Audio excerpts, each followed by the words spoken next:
एक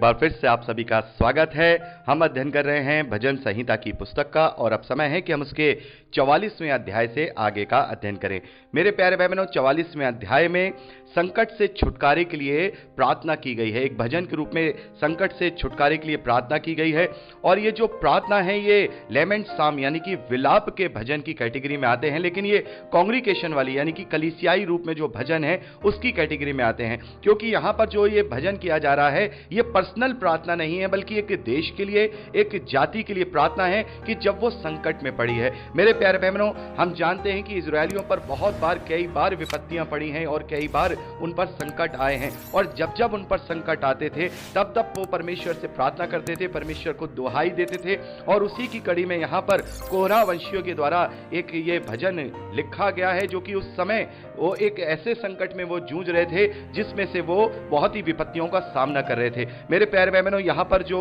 मेन यहाँ पर जो बात है वो ये है कि जब इजरायली जो हैं संकट में पड़े हुए हैं और वो संकट में से निकल नहीं रहे हैं, उनमें से विपत्ति ये जा नहीं रही, तब वो परमेश्वर से पूर्व काल के जो उसके कार्य हैं उसको स्मरण कराते हुए उससे प्रार्थना कर रहे हैं। मेरे प्यारे बहनों, यहाँ पर हम पहले वचन से लेकर 8वें वचन तक पढ़ते हैं कि यहाँ इस भजन में परमेश्वर ने जो पहले के लोगों के साथ यानी कि इनके पूर्वजों के साथ, इजरायलियों के बाप दादाओं के साथ जो कार्य किए थे, उनके साथ भलाई की थी कि वो बड़े ही वीरता के साथ परमेश्वर की अगुवाई में वो उस देश पर कब्जा किए और हर एक विपत्ति से वो लड़े और विपत्ति में से वो बाहर निकले और परमेश्वर ने उन्हें कनान देश यानी आज का इजराइल एक प्रतिज्ञा के देश के रूप में दे दिया था। ये सारी बातों को यहाँ पर परमेश्वर को स्मरण कराते हुए इस भजन में यहाँ पर एक विनती की जा रही है गिड़गिड़ाहट के साथ कि परमेश्वर तूने ये सब कुछ उनके साथ किया था, तूने उन्हें वहां से छुड़ाया था और प्राचीन कालों में तूने बड़े बड़े अद्भुत कार्य किए थे, तो आज तू चुप क्यों है? आज तू हमें संकट में पड़ा देखकर हमें हमारी सुधि क्यों नहीं ले रहा? तो इस प्रकार की प्रार्थना है, इस प्रकार के यहाँ पर यह निवेदन है और इस प्रार्थना के साथ ही हम देखते हैं कि जब इस प्रकार की प्रार्थनाएं की जाती थी कांग्रीगेशन के साथ, पूरी जाति मिलकर, पूरा देश मिलकर जब एक साथ मिलकर ये भजन गाया करते थे तो परमेश्वर उनकी सहायता, मदद और अगुवाई किया करते थे। मेरे प्यारे बहनों, यहाँ पर आप इसको अपने आप से पढ़ लीजिएगा। मैं कुछ एक वचन यहां पर है जो इंपॉर्टेंट वो मैं आपसे बात करूंगा, लेकिन एक फॉर्मेट यहां पर हमें पता चलता है, एक फॉर्मेट हमें पता चलता है कि जो इजरायली हैं वो किस प्रकार से अपने संकट के लिए, अपनी विपत्तियों के लिए प्रार्थना कर रहे हैं। पहले वो परमेश्वर को महिमा दे रहे हैं कि परमेश्वर तेरा धन्यवाद कि तूने हमारे साथ पहले ये सारे कार्य किए थे, हमारे पूर्वजों के साथ तूने अद्भुत रीति से कार्य किए थे, हम जानते हैं तू करने वाला है और तू हमारे लिए कर सकता है। तो एक फॉर्मेट हमें पता लग रहा है कि जब कभी हम किसी परेशानी में या विपत्ति में हों और हम परमेश्वर से प्रार्थना करें, अपनी संकटों के लिए, अपनी विपत्तियों से छुड़ौती के लिए प्रार्थना करें, तो एक फॉर्मेट यहां एक ये भी है कि उसके पहले किए गए कार्यों को भी हम स्मरण करें कि परमेश्वर ने कैसे पहले हमें विपत्तियों से निकाला है। क्योंकि हम सब मसीही विश्वासी भाई बहनों के जीवन में कोई ना कोई ऐसी गवाही जरूर होती है जिस गवाही के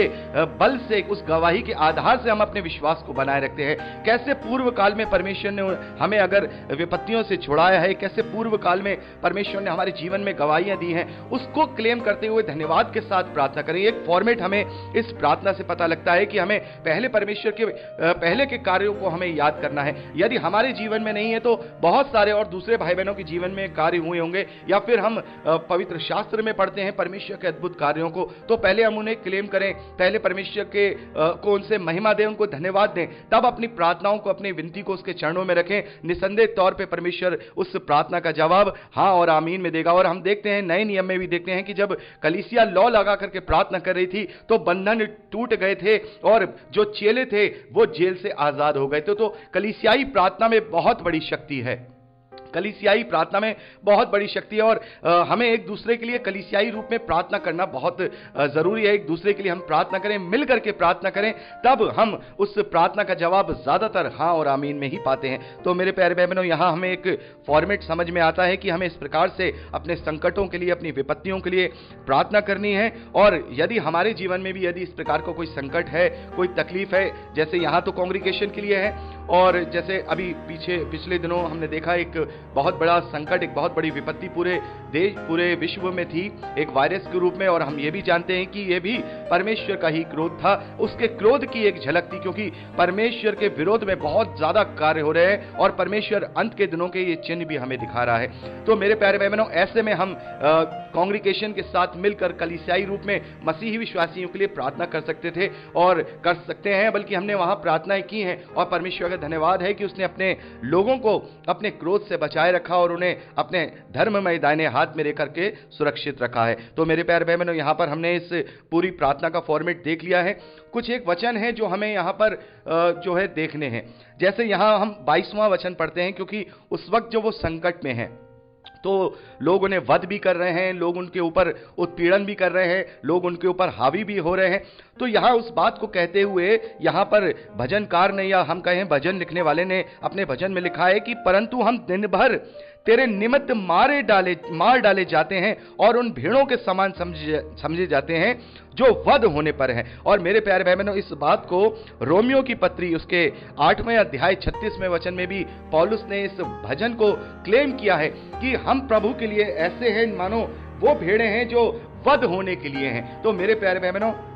यहां पर हम देखते हैं कि वो लोग इस विपत्ति के लिए कि जब उन्हें लोग वध कर रहे हैं, उत्पादित कर रहे हैं, उन्हें परेशान कर रहे हैं, वो व्यथित हैं, वो दुखी हैं, वो परेशान हैं और परमेश्वर से प्रार्थना कर रहे हैं कि हे परमेश्वर, जैसे तूने पूर्व काल के लोगों को बचाया वैसे ही तू हमें भी छुड़ा, हमें भी इन विपत्तियों से निकाल। लेकिन मेरे प्यारे भाई बहनों, सेम वचन यही सेम भजन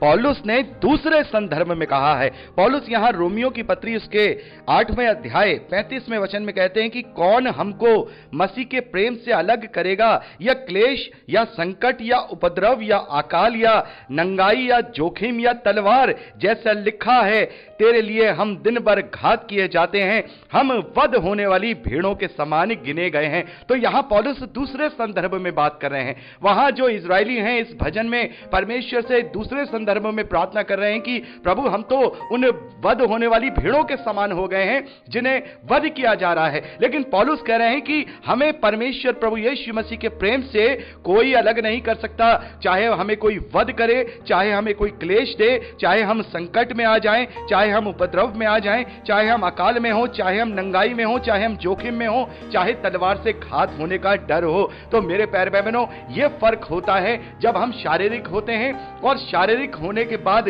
जब हम आत्मिक हो जाते हैं। शारीरिक लोग विपत्तियों से बचना चाहते हैं, लेकिन जो आत्मिक लोग हैं वो उन विपत्तियों से आनंदित होते हैं,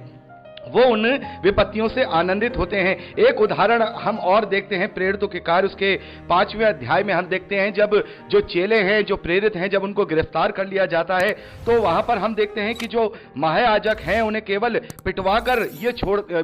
करके छोड़ देते हैं। और यहां पर हम पढ़ते हैं कि वे इस बात से आनंदित होकर महासभा के सामने से चले गए कि हम उसके नाम के लिए अपमानित होने के योग्य तो ठहरे। तो चेले पिटने के बाद, अपमानित होने के बाद आनंदित थे कि कम से कम हम प्रभु यीशु मसीह के लिए, उसके नाम के लिए अपमानित होने के योग्य तो ठहरे, उसके लिए वध होने के योग्य तो ठहरे। तो मेरे प्यारे बहनों, आत्मिक लोग जब इस प्रकार से प्रभु यीशु मसीह के नाम पर या परमेश्वर के नाम से उत्पादित होते हैं या क्लेश में आते हैं या फिर वो परमेश्वर के नाम के लिए वध होने जाते हैं, तब वो आनंदित होते हैं, क्योंकि जो सच्चे मसीही विश्वासी होते हैं वो उस वचन को जरूर याद रखते हैं जो प्रभु ने कहा, धन्य है वे जो मेरे नाम के कारण सताए जाते हैं। और जो लोग झूठ बोलकर उनको झूठे मुकदमों में फंसाते हैं, उन्हें उत्पादित करते हैं, तब तुम मगन होना, तब तुम खुश होना, आनंदित होना, क्योंकि तुम्हारे लिए स्वर्ग में बहुत बड़ा प्रतिफल है। तो मेरे प्यारे भाई बहनों, ये एक वचन था यहाँ पर जो हम यहाँ पढ़ते हैं। जो इजरायली लोग हैं वो इस प्रकार से क्लेम करते हैं और वो इस बात के लिए बड़े दुखी हैं कि प्रभु, हम तो एक वध होने वाली भेड़ के समान हो गए हैं। लेकिन हम परमेश्वर का धन्यवाद करते हैं कि आज हम उस शारीरिक व्यथा से, उस शारीरिक अवस्था से, उस जगह से हम हटकर अब आत्मिक जीवन को जी रहे हैं। और हम इस आत्मिक जीवन में जानते हैं कि यदि हम प्रभु यीशु मसीह के नाम के निमित्त मार डाले जा रहे हैं तो हम उसकी भेड़ें होंगे, वो भेड़ें जो उसके लिए वध हो जाती हैं और उनका का प्रतिफल बहुत बड़ा हम स्वर्ग में देखते हैं। तो मेरे प्यारे भाई बहनों, यहां पर हम 44वें अध्याय को अध्ययन कंप्लीट करते हैं। इसका हमने मेन यहां पर अध्ययन किया है, क्या इसका फॉर्मेट है वो मैंने आपको बताया, और जो एक खास वचन था ये 22वां वचन, उसके विषय में भी हमने यहां पर बात की है। और बाकी आप इसको अपने आप से रीड कर लीजिएगा, अपने आप से पढ़ लीजिएगा। इसमें और कोई खास ऐसी बात नहीं है जो हम अलग से डिस्क्राइब करें। एक विपत्ति है, एक संकट है जिसमें जो इजरायली हैं वो पड़े हुए हैं, उन्होंने समझ में नहीं आ रहा कि कैसे परमेश्वर ने पूर्व काल के लोगों को जो है बचाया है, लेकिन अभी तक वो हमें संकट में क्यों पड़े रहने देता है। और मेरे प्यारे भाई बहनों, अब समय है कि हम 45वें अध्याय से आगे का अध्ययन करें, और 45वें अध्याय का अध्ययन अब हम अगली रिकॉर्डिंग में करेंगे। मेरे प्यारे भाई बहनों, ये 45वां अध्याय अपने आप में एक स्पेशल अध्याय है। यहाँ पर हम एक राजा के विवाह के विषय में देखते हैं, और राजा के विवाह के लिए एक गीत यहाँ पर कोरा वंशियों के द्वारा लिखा गया है। लेकिन ये विवाह एक और विवाह को इंडिकेट करता है, वो विवाह जब प्रभु यीशु मसीह की कलीसिया का विवाह प्रभु यीशु मसीह से होगा। तो मेरे प्यारे भाई बहनों, ये बहुत इंपॉर्टेंट अध्याय है, तो मैं इसे चाहूंगा कि हम इसको नई सिरे से अगली रिकॉर्डिंग में इसमें अध्ययन करें, ताकि हमारी बात बीच में इंटरप्ट ना हो। तो अगली रिकॉर्डिंग में हम 45वें अध्याय से आगे का अध्ययन करेंगे। प्रभु आपको आशीष दे। Praise the Lord. जय मसीह की।